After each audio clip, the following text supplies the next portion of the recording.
When it's time to give an old favorite a new look, it's important to remove any rust before painting. The smoother the surface, the better the paint adheres. First, gather your supplies. Make sure to work in a well-ventilated area.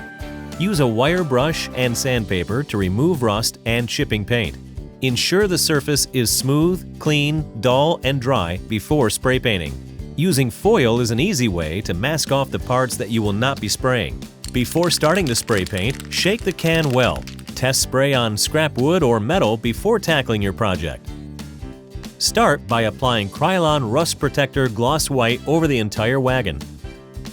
For uniform coverage, move the can back and forth across the project, overlapping each spray pattern and starting and stopping off the project.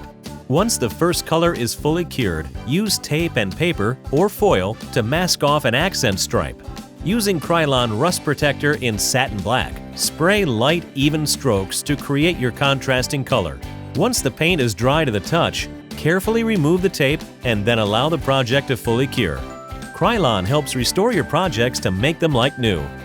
Visit Krylon.com for more information.